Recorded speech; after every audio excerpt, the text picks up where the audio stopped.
It's this here to play rugby. Nothing good.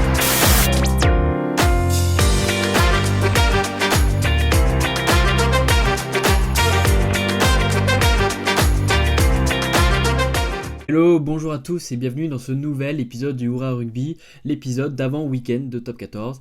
Et aujourd'hui, comme vous l'avez vu dans le titre, on va parler d'Antoine Dupont. Et ouais, c'est sa première fois les filles, la première fois au rugby à 7. On le voit avec ses petites bouilles là, en plein milieu là, en train d'être concentré sur un écran, bon, il doit rien à battre. Mais bon voilà, Dupont s'est entraîné avec l'équipe de France à 7. Pardon. Et voilà, c'est le début d'une sacrée aventure. Donc il va quitter Toulouse de temps en temps pour aller s'entraîner.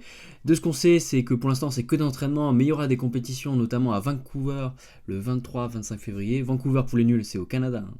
Ok. À Los Angeles le 2-3 mars.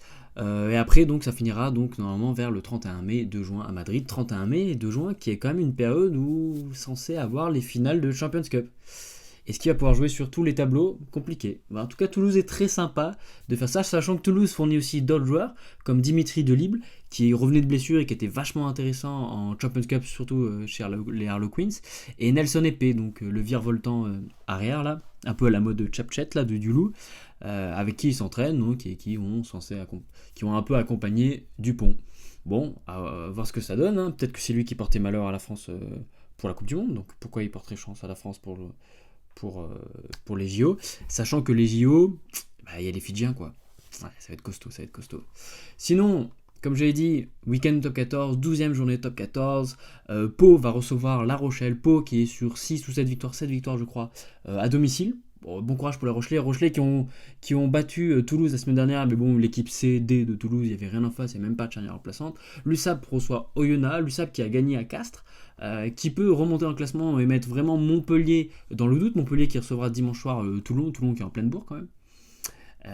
Ça va être intéressant dans le bas de tableau. En parlant du bas de tableau, donc il y a Bayonne qui se déplace à l'UBB qui est sur 6 ou 7 victoires consécutives, toutes compétitions confondues. L'ASM qui n'a strictement aucune chance de gagner à Paris. Bon, j'avais dit que j'arrêtais les pronostics, mais bon là, faut pas être non plus visionnaire. Castres se déplace au Racing. Week-end d'avant Champions Cup, Racing qui a mené 17-3 à Bayonne. Qui perd le match sur le fil. Je pense qu'ils vont vouloir se rassurer et ça risque de faire lourd pour Castres. Mais à voir, on ne sait jamais.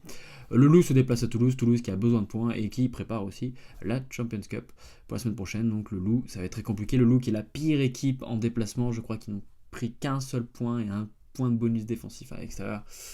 Autant dire que ça va être très très compliqué.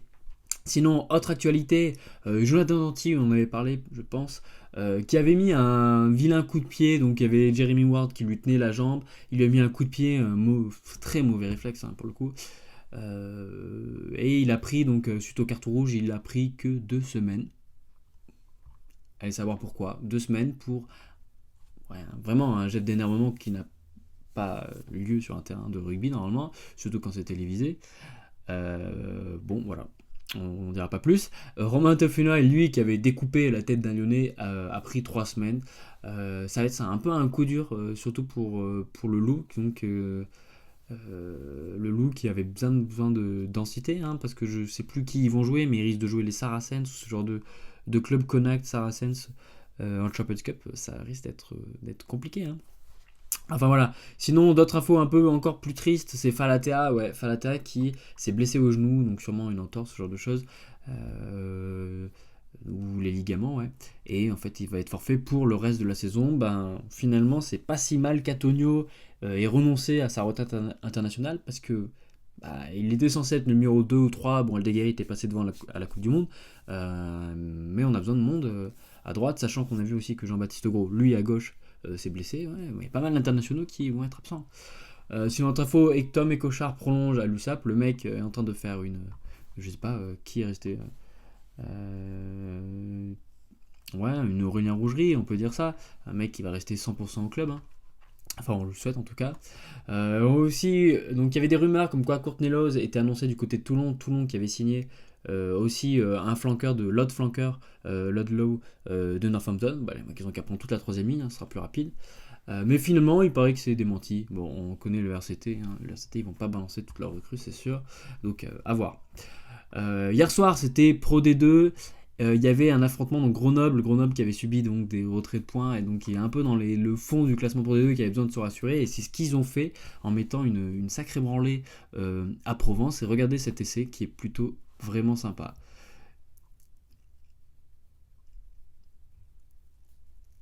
Voilà, pour le numéro 10 gallois, bon ça continue, bon ça casse des plaquages, hein. C'est très mal défendu, mais bon voilà. Ils ont fait du super jeu, ils finissent à plus de 40-50 points, je crois, à Provence qui finit avec seulement 10 points. C'était vraiment un super match à regarder, comme quoi la Pro D2 sur Canal, c'est vachement intéressant, c'est limite mieux que certaines purges du top 14, hein. Mais vraiment, vraiment.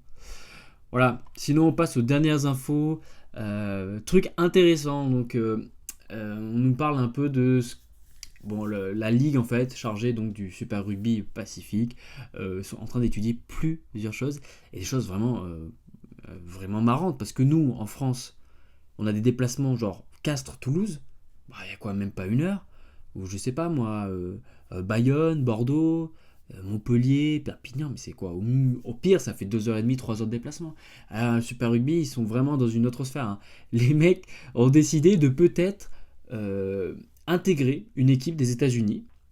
Donc les États-Unis qui sera le pays hôte de la Coupe du Monde donc en 2031, et donc de faire une équipe des États-Unis, donc ils ont déjà une ligue, et donc faire un super rugby donc avec, on ne sait pas encore, mais une seule équipe, une franchise quoi, des États-Unis, sachant qu'Hawaï avait proposé donc d'accueillir aussi l'équipe des Moana Pacifica qui n'a pas vraiment de lieu défini pour s'entraîner et tout, et pour recevoir les matchs. Bon, voilà, drôle d'idée. Il y avait aussi, il y a quelques années, les Jaguares, donc une franchise, la seule franchise argentine qui était dans le Super Rugby. Ils étudient sa réinsertion dedans, puisque les Jaguares ont fait, je pense, carrément banqueroute, et ils n'existent plus depuis la pandémie. Par contre, pour ce qui est des équipes sud-africaines, on sait qu'il y a les Bulls, les Stormers et les Sharks Lions qui, eux, sont dans l'United Rugby Championship. On les voit notamment en Champions Cup et en Challenge Cup.